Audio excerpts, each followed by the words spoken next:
Bismillahirrahmanirrahim.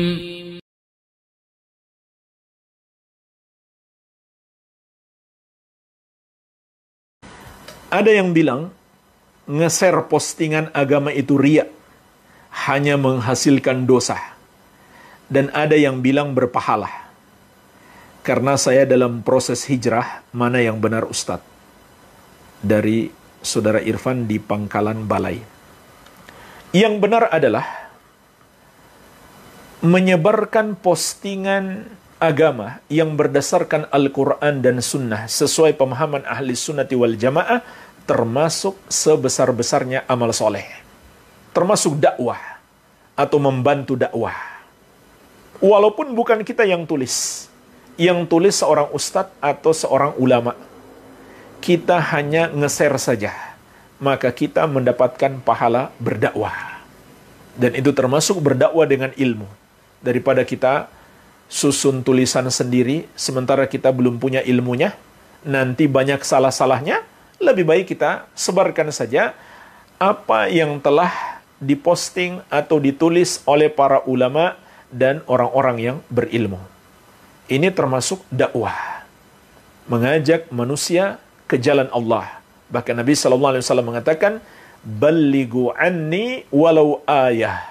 Sampaikan dariku walaupun hanya satu ayat ataupun satu hadis. Kita tulis di status Facebook kita satu ayat saja tanpa ada komentar. Kita tulis di status Facebook kita satu hadis saja tanpa ada komentar. Itu sudah termasuk dakwah. Kalau kita tambah dengan penjelasan-penjelasan komentar para ulama, maka tentu lebih bagus lagi, lebih membuat orang paham terhadap ayat dan hadis tersebut. Iya. Jadi ini termasuk cara berdakwah dan wajib bagi setiap muslim untuk berdakwah. Ini sebesar-besarnya ibadah. Bahkan seorang muslim tidak akan menjadi pengikut Nabi SAW yang sejati sampai dia berdakwah. Karena Allah mengatakan, "Kul hadhihi sabili ad'u ilallahi ala basiratin. Ana wa manittaba'ani wa subhanallahi wa ma ana minal musyrikin." Katakan kepada umatmu, wahai Muhammad, inilah jalanku, yaitu aku berdakwah mengajak kepada Allah di atas basirah, di atas ilmu yang terang. Aku dan orang-orang yang mengikuti aku juga berdakwah kepada Allah di atas ilmu yang terang. Maha suci Allah, dan aku tidak termasuk orang-orang yang mempersekutukannya. Jadi ayat ini menegaskan Nabi SAW dan pengikut beliau adalah orang-orang yang berdakwah, tapi bukan sembarang dakwah. Dakwah di atas basirah, di atas ilmu yang terang.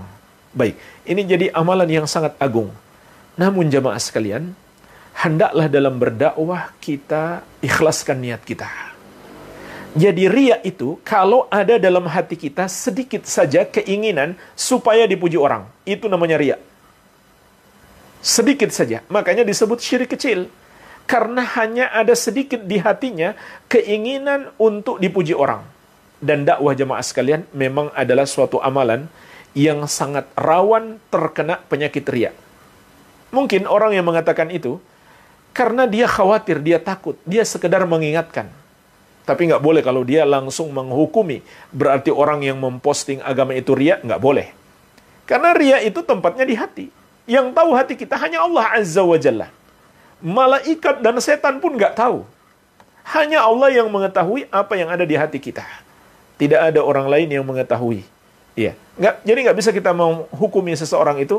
Dia suka ceramah agama di medsos, dia suka menulis status mengajak orang untuk taubat, berarti dia riya, nggak bisa.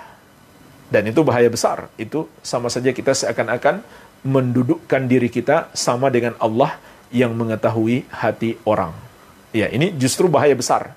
Tapi kalau sekedar mengingatkan hati-hati riya, maka itu bagus.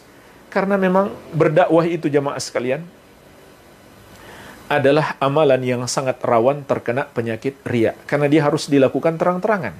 Beda dengan sholat tahajud. Dia bisa lakukan sembunyi-sembunyi. Tapi berdakwah ya mau tidak mau harus terang-terangan. Harus diperlihatkan kepada orang. Karena yang mau didakwahi adalah orang secara umum. Secara terang-terangan. Iya. Maka ketika kita melakukan itu, lindungi hati kita, jaga hati kita. Jangan sampai muncul keinginan untuk dipuji orang. Hati-hati jamaah sekalian. Ya. Termasuk mengharapkan banyak like di Facebook juga tidak sepatutnya. Kita mengharapkan banyak like di Facebook, tapi kita sampaikan dakwah semata-mata mengharapkan pahala dari Allah Subhanahu wa ta'ala. Itulah keikhlasan. Iya. Jadi, ikhlas atau tidak tergantung hati seseorang. Ria atau tidak tergantung hati seseorang. Kalau di hati seseorang ada keinginan dia dipuji orang walaupun sedikit, maka itulah ria, dan ini dosanya sangat besar, termasuk syirik kecil. Nabi SAW mengingatkan kita, akhwafu ma akhafu alaikum syirkul asgar, yang paling aku takutkan menimpa kalian adalah syirik kecil. Baik.